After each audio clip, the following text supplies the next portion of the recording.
Hey guys, Kidpool67 again here, and today I'm going to be reviewing the movie Suicide Squad. So, I'm not that great at doing movie reviews, but I thought I would start doing them a little bit more often. And I just saw Suicide Squad a few days ago and loved it. I love this movie. It's very funny, it's action-packed, everyone's dogging this movie.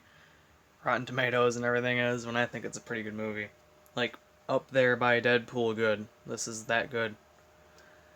But anyway, I'll just go over the characters really quick. So, this lady over here is Enchantress. And then this guy is El Diablo. Then this guy is Captain Boomerang. Then this guy is Killer Croc. This guy is Deadshot. This guy is... I'm not really sure what his name is offhand, but he's just a guy they follow around that's like a soldier guy. Sort of the leader of them. Then this guy is Slipknot. She's Harley Quinn, of course. You guys probably already knew that. And then this last one is Katana. But anyway, this review is going to contain spoilers, so if you don't want spoilers for this movie, then get out of the video now.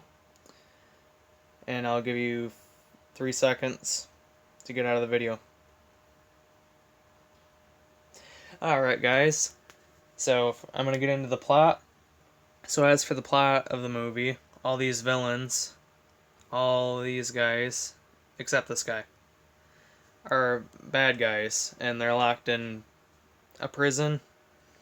Then there's this lady, Amanda Haller, I think her name is, and she wants to assemble a team of like people with powers or villains that could do some good, like fight crime or whatever. So, and to prevent like monsters or like Superman or something from invading. And so she has this little tiny bomb put in each one of their necks that's about the size of a grain of rice. And if they do something wrong or they try running away or try killing one of the officers, they get their head blown off their shoulders. And basically they just basically have to work for Amanda Haller because they have a bomb in their neck and they don't want to die. And then this lady, Enchantress, turns into the villain of the movie, and she brings her brother to life or sets him free, which he's like a god to, or like a wizard or something, and he starts making this big portal in the sky of trash that's going to destroy the whole city. And he turns these people into monsters. Like, he turns all the people in the city into these monsters that just have eyeballs all over their head and everything, and they're like made out of rocks and they have eyeballs on their head and stuff. Pretty gross stuff. But then these guys, all these guys here, have to go and try to, defeat Enchantress and her brother. And then Amanda Haller said that if they do that and succeed, then they'll get like 10 years off their prison sentence or something. But anyway, the storyline after that's pretty simple. Just these bad guys going into the city, trying to stop Enchantress and her brother. I don't think it ever really said her brother's name, but they just have to go to the portal and throw a bomb into it to get rid of it. But then Enchantress is very, very powerful. She's basically like a god. So it's pretty hard for them, but anyway, this is a very action-packed movie. It has good comic relief, and if you guys are wondering about the Joker, because they always show the Joker a lot in the trailer, he is nothingness in this movie. Like, he is hardly in it at all.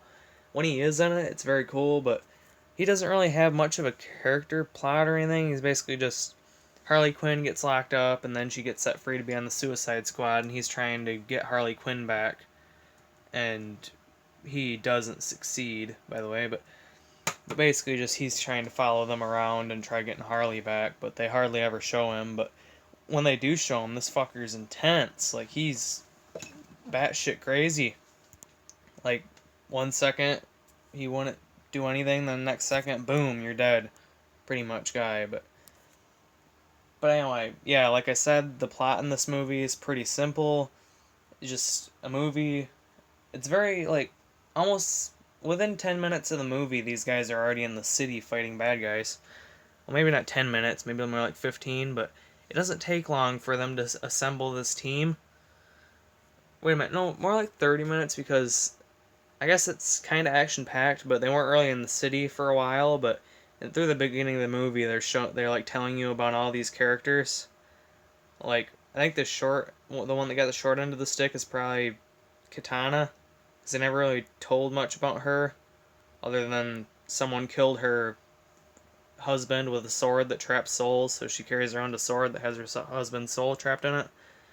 Then Deadshot's just a mercenary that can shoot people. Killer Croc can eat people. Captain Boomerang's a bank robber.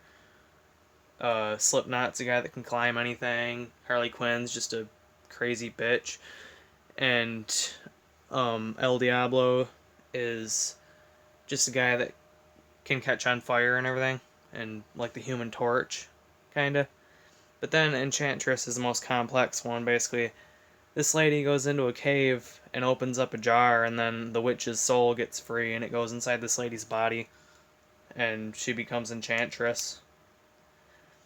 But anyway, just, yeah, like I said, the story's simple. Just bad guys trying to take down a villain throughout the whole movie. Like, there isn't much plot, it's just comedy, and pretty much just straight up awesomeness throughout the whole movie. Just action, and Batman was showed a few times, and, like, they showed him a couple times during the movie, and don't kill me, but I actually think Ben Affleck plays a pretty good Batman. But they showed him sometime in the movie, and then, surprise, surprise, they showed the Flash. Because the whole scene where they're talking about this guy, Captain Boomerang, the Flash took him down, so you get to see what the Flash is going to be like in a movie from, like, the new Justice League. He was in this movie for a cameo. But that's pretty much it for cameos, Batman and the Flash, and I don't want to keep babbling on about this movie, but I would give this movie a rating of 9 out of 10, because I think this is a very enjoyable movie. Sometimes with movies, you can't be too picky, you just kind of have to sit down and enjoy them. Heard that from a friend, by the way, that line, but yeah, sometimes you just have to try to have fun and enjoy movies, and this was a very fun movie to me. It had awesome humor in it and action and everything. So I'll give it a 9 out of 10. That's a pretty good rating, I think. But anyway, loved all the characters in this movie. I highly recommend you guys go see this movie. It's very awesome. It's in my top 5 list of movies of 2016. Might be my second favorite movie of 2016. First being Deadpool, of course, just because Deadpool's fucking awesome. But I really like this movie, and I highly recommend it. You guys should go see it. And if you don't want to, you want to wait till DVD, that's fine with me. But 9 out of 10, and thank you guys for watching this review, and stay tuned for more videos by Kidpool67, and I'll talk to you guys later. Goodbye.